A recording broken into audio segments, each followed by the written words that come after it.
लाजिनो नाङा गिनो नाङा जायफोरा गोसो सिङाव बिपिएफखौ मोजां मोननानै दं गासैबो बिपिएफआव हाबजोबदो।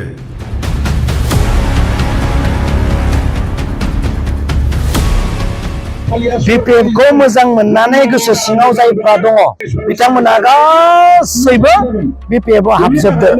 लाजिनो नाङा गिनो नाङा। हाग्रामा महिलारिजों जायफोरा खामानि मावनो गोसो बिथांमोना बिपिएफआव थानानै खामानि मावदो।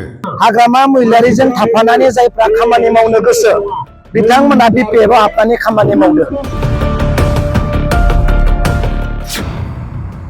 बिपिएफआव सोनाय एबा जयनिं हाबाफारिया 7 एप्रिलानो जोबथा जानो हागौ। हाबनाय आरो लानाय बे हाबाफारिया 7 एप्रिल अर्थात 7 एप्रिलावनो जोबथा जानो हागौ। नङाब्ला 4 बोसोर नोंसोर हारसिं दुखुनांथाव जाना थानांगोन। बिक्रम दैमारिनि बिबुंथि।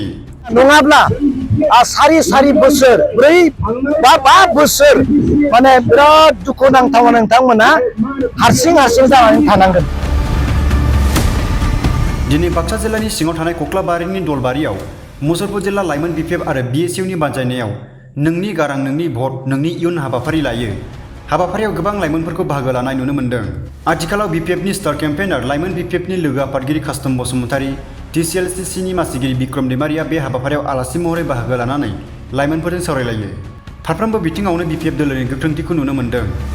लाइमोननि फारसेथिंबो बिपिएफ दोलोखौ गोहोगोरा जानायखौ नुनो मोन्दों।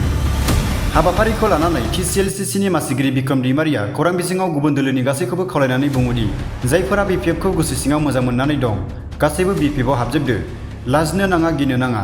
हाग्रामा महिलारिजों जायफोरा खामानि मावनो गोसो बिथांमोना बिपिएफआव थानानै खामानि मावदो। लोगोसे दोलोआव सोद्रोमा सोनायखौ लानानैबो ओरैबायदि बुङो। दिनै बे प्रग्रामनि गेजेरजों आङो दुलाराय बिटिसिनि इयुथफोरखौ रायजो राजाफोरखौ लाइमोन सेंग्रा सिख्लाफोरखौ खावलायनो सानदों। बिपिएफखौ मोजां मोननानै गोसो सिङाव जायफ्रा दङ बिथांमोना गासैबो बिपिएफआव हाबजोबदो। लाजिनो नाङा गिनो नाङा रावखौबो नेनो नाङा बिपिएफआव हाबजोबदो। हाग्रामा महिलारिजों थाफानानै जायफ्रा खामानि मावनो गोसो बिथांमोना बिपिएफआव हाबनानै खामानि मावदो। नङा होमबा? दा बेनिखायनो बुंदों जोंहा बे जुगदान कार्यसुचि अर्थात हाबनाय आरो लानाय बे हाबाफारिया 7 एप्रिल अर्थात 7 एप्रिलावनो जोबथा जानो हागौ।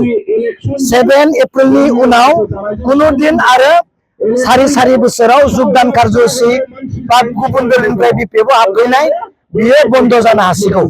बेनिखायनो आं खावलायदों जायफ्रा सेंग्रा सिख्लाफ्रा बिपिएफ दोलोआव हाबनो गोसो बिपिएफ दोलोखौ मोजां मोनदों बिपिएफ दोलोनि सेंग्राफोरजों थाफानानै गभर्नमेन्टनि जायफोर पलिसिफोर सेंग्रा सिख्लाखौ लाइमोनफोरखौ लानानै हाग्रामा महिलारि सारा मावनो सानदों बै खामानियाव जुगदान होनोब्ला खामानि मावफानोब्ला बिपिएफआव हाबदो।